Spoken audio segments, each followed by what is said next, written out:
Hey everybody, I decided I would go ahead and do one of my update videos I wanted to do while I had some time.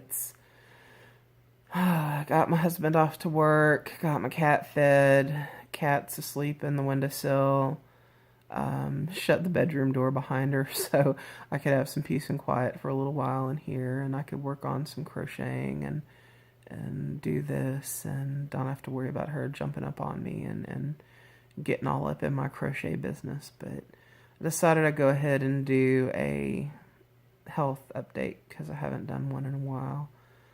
And this is going to be the last health update for a while because I'm done with this ordeal. I'm mentally done with it.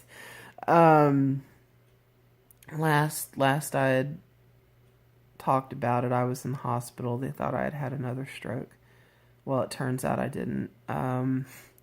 I've finally had my appointments with the neurologist I'm seeing as an outpatient, and he went over all my medical records, all the hospital records, all the imaging, all the blood work, even from my other doctors in the past, for a year and a half. And he had me get I'd never had an MRI and an MR angiogram with contrast, so I went and had that, and then went and had my follow-up with him to go over everything and find out what he thought was going on. And found out some things I wasn't expecting to hear. And some of them are good, some of them are bad, some of them are indifferent. But first of all, what happened to me at Easter wasn't another stroke. They think it was probably something called a TIA, or a transient ischemic attack, which some people call a mini stroke, but they're not even 100% sure about that. That's basically a clinical diagnosis. There's really, you have stroke-like symptoms, but they resolve themselves spontaneously, and there's no damage that shows up like on a CAT scan or an MRI. And it's just something that, a doctor has to make a call on, and based on the symptoms you had. And stroke patients can have kind of like strokey symptoms off and on that don't necessarily mean it was a TIA. A TIA is basically a stroke that didn't quite make it to a stroke. A minor interruption in the blood flow that resolves itself. Could be a tiny, tiny clot that your blood pressure is strong enough to just push on through and break up. But they'll never know because nothing showed up on the CAT scan, and everything resolved itself so quick. When I ended up at the hospital the day after Easter, I looked like I was having a stroke. They thought I was having a stroke, but nothing showed up on the CAT scan. Although they said at the time something did, and that's one of the reasons they used to admit me. And they kept me in intermediate care for the better part of a week running tests, which all came back normal. My vital signs were fine. I didn't have any more symptoms. The neurologist I'm seeing now says he doesn't see any reason why I should have been in the hospital at Easter. He said if a TIA does not require a multiple day hospitalization in the intermediate care department. So he doesn't understand, and this supposed abnormality that showed up on the CAT scan, I mean, he got copies of the imaging and there's nothing there. So we don't know why they kept me, and they kept me in intermediate care, and they ran all these tests. But the good thing that came of that is all the tests they ran were repeat tests of the ones I had done last August, and last August they all came back normal and negative, and then the week after Easter they all came back normal and negative again. So it just reinforces that none of those things are wrong with me. What did cause the stroke I had, well, we know it's not any of the usual suspects. We know it wasn't hypertension. We know it wasn't sleep apnea. We know it wasn't, like hardening of the arteries or cholesterol-related artery blockage. We know it wasn't a hole between the chambers of my heart. We know it wasn't drugs. We know it wasn't a blood clotting factor. We know it wasn't related to blood glucose. Any of the usual suspects for a stroke, we know it wasn't. It almost certainly wasn't an atrial fibrillation. I've had my loop recorder in since last October, and it hasn't caught a single abnormal heartbeat yet. I mean, it still could. I keep it in for 2 to 2.5 years total, and these atrial fibrillation episodes can happen a year or more between. So it could still show up, but the cardiologist seems to think, no. But it's gonna stay in, and it's gonna be passively monitored. So we don't think it was that.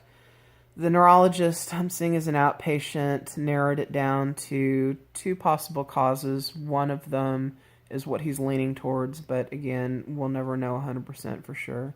First possible cause, he thought it could be something called a vertebral artery dissection, which is you have a trauma to the neck, and it can even be like a minor trauma, like from getting your head whipped around on a roller coaster, sneezing real hard, with sometimes women going to a salon and having their head at an odd angle in the shampoo ball can cause this. But what it is it's a tiny little tear in the lining of the artery that is a little rough spot that blood cells catch on, and they can attract other blood cells and make a little clot that then breaks loose and causes stroke.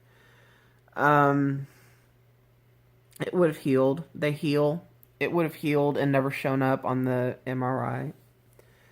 So there's no way to say that's what caused it because there's no evidence of the tear. The one that he's leaning closer towards, though, is something called vasculitis, which inflammation of the arteries, it causes them to inflame and swell, and that can impede the blood flow and cause, minor blood clots that break loose and can cause a stroke. And that is the most plausible at this point explanation, because vasculitis is, an inflammation issue, and it can be brought on by autoimmune disease and also from certain viruses. And before I had stroke, before they found out I'd had a stroke, I had viral bronchitis, chronic bronchitis, and it was viral in nature. And then I also had shingles, which shingles and I think viral bronchitis both can lead to vasculitis. They both increase your stroke risk. Also, around that time, I had a lot of blood work done that showed some inflammatory markers in the lab work, and I got referred to a rheumatologist who ran an autoimmune panel and found some abnormal stuff that was not quite abnormal enough for a diagnosis, but there were some abnormalities pointing towards lupus and Sjogren's syndrome, but not quite abnormal enough for a clinical diagnosis. So all of that really points towards vasculitis, but again, by the time I had the MRI, the swelling was gone, so it wouldn't show up because anything related to inflammation and autoimmune, you have flares. Well, vasculitis is a flare-up, and then it goes away. So they'll never know for sure what caused it, and it's still officially in my medical records a cryptogenic stroke, meaning no known cause. But my neurologist says we're going to consider this vasculitis related, and we're going to follow up with that. So I will be going back to the rheumatologist and getting a repeat of the autoimmune panel to compare to what it was last year, and I'll periodically need to go in for blood work on that. And if any of the autoimmune diseases pass from, subclinical into clinical diagnosis level, I'll have to be treated for them. So, and if we, the inflammation markers and stuff show up in the blood work, I'll need to get imaging to see if I've got vasculitis going on. So that's that.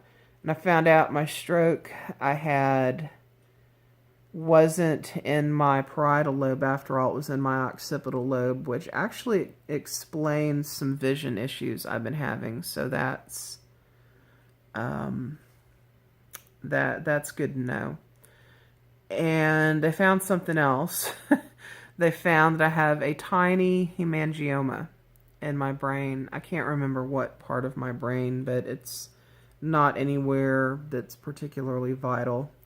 But hemangioma is a benign tumor that's based in like a tangle of blood vessels, from what I can remember being explained to me. The neurologist says, there are different kinds of them. Some of them can cause a lot of problems and have to be removed. Some of them are just extremely benign and they grow extremely slowly and they never cause a problem, which is what he's of the opinion that I have. So what do I do about this thing? Nothing. I mean, I have to go in every year to year and a half for follow-up MRIs just to track its progress and see if it starts growing really fast or starts causing problems. I'll have to get it removed, but it's not cancer, it's not malignant, it's benign. And while it is, a tumor and it's scary, it's like the least significant, kind of brain tumor a person can have. So it's something I had a genetic propensity for, and it's probably been growing in there since I was a kid, and it just now got big enough to show up on an MRI. I don't know how big it is, to be honest. The doctor said tiny. So he said it'll probably never cause me a problem. He said, I'm not worried about it. You shouldn't worry about it. So I trust his judgment. So what do we do now? Well, I take blood thinners. I take Plavix and aspirin. That way, if I do ever get another little blood clot, it's less likely to form and cause another stroke. I manage my risk factors better. My lipid panel is good, but they want me to really strongly consider taking a statin anyway, because it has stroke preventative properties that go beyond just lowering cholesterol. So even though my cholesterol isn't bad, I would still get stroke preventing properties from a statin. However, when I was in the hospital, they had me on one for 5 days, and I had such bad side effects from it that my doctor wants me to try a different one. I just haven't filled that prescription yet because I've had so many bad side effects to different medications that I'm just really, really, really wary of starting any new prescription. But I mean, I need to, and I'll give it a try. I just need to keep on top of my health in general. Follow up with the rheumatologist and, keep an eye out for inflammation. Keep on top of my blood glucose, make sure it stays under tight control. My blood pressure, I'll talk about that in a minute. I need to keep on top of it, but not in the way that one would normally think. Overall health, just, really make wellness a priority, stress relief. I need to finish losing the weight I'd set out to lose. I'd lost about half of what I wanted to lose and then hit a plateau and maintain that weight loss for years. And now it's time to finish the job, so to speak. And so I need to get more diligent about calorie counting and doing that. I need to be as active as I can given my limitations. They want me definitely on a anti-inflammatory diet, which is fine by me. My husband has an autoimmune disease, so and his doctor recommends an anti-inflammatory diet. So we'd already been, working on phasing that into our way we eat. So this is just more incentive to put more of an effort into it and completely phase into it. My neurologist very, very, very strongly recommends a Mediterranean style of eating, which I've researched, and I'm like, yeah, I'm on board with that, but he really wants me to increase my seafood consumption, but man, that's like a budget issue right there. So I'm just doing the best I can with it, but I'm still, we're still following as much of an anti-inflammatory diet as possible, which at this point is, you know, more vegetables, less starch, less meat, less dairy, more seafood, um, olive oil instead of other oils, avocado oil, avocados, good fats, avocado, olive oil, oily fish. I actually like sardines. My husband actually likes sardines and mackerels and things like that. So we are having those a little more, having salmon more often, just seafood when we can. But cutting way, way, way back on the red meat and way, way, way, way back on dairy. Um, Starches, we're eating whole grains. Processed food in general, cutting back on. Soy, I have issues with soy, so I have to limit soy. Um, so yeah, that's about it. Really, the only supplement type thing we're doing is drinking golden milk, which is turmeric. Turmeric, like a turmeric latte kind of thing. And I use cashew or almond milk to do it. Lately, it's been cashew milk. My husband prefers cashew milk to almond milk, so we drink a cup of that at night. And I just have to be careful because the turmeric can be a blood thinner, and I'm already on blood thinners, but I check my blood glucose, so I kind of know how my blood's flowing when I poke my finger. So if my blood starts flowing a little bit too freely, I cut back on the golden milk. Um, that's really it. Just try to get enough rest, which you can tell I look fatigued, and I'm going to get into what's going on with that. So, the blood pressure thing, I've been having trouble with low blood pressure. And when I say low blood pressure, I mean 80s over 40s, which that's pretty low. And it's been causing symptoms, bad symptoms. I'm very fatigued, kind of jittery and lightheaded, and, get up. Sometimes when I get up to walk around, I'll be unsteady on my feet and a little dizzy. It's just not a comfortable feeling. Well, at one point, my blood pressure was high. That was when I was a lot bigger, before I'd lost the weight I've lost, and I wasn't eating as healthy, and my blood pressure was high. So I was put on blood pressure medication. Also, I was put on a beta blocker because my heart rate is elevated. That's like the only really weird thing wrong, is my heart rate tends to run high. And so the doctor put me on a beta blocker. For that, I have a lot of anxiety issues, so I was taking a benzo, and that the anxiety medicine, the beta blocker, and the blood pressure medicine all boost each other's effectiveness, and they think all of that combined is what was causing the blood pressure issues. So they've taken me off the beta blocker, and that's only, to take a fourth of a pill if and only if my heart rate gets over 100 and stays over 100. And I was still having lows, like my diastolic dropping into the 40s in the afternoons while I was taking the blood pressure pill at lunchtime. So they said, go ahead and start not taking the blood pressure pill, but monitor your blood pressure closely with a home monitor, which I have a really good home monitor. And they said, as long as it's not creeping up, don't take the blood pressure medicine. And my goal blood pressure is the 110s over 70s. But anything, the hundreds over 60s are acceptable. They just don't want it to get like 90s over 50s or below. If it gets like into the 90s over 50s or below, it's too low. If it gets, they said even as like for high, they said the systolic 130, not to worry. They said, the diastolic, I really don't want it above 80, but they said if my systolic gets up like into the 130s, don't worry as long as it doesn't just stay there all the time.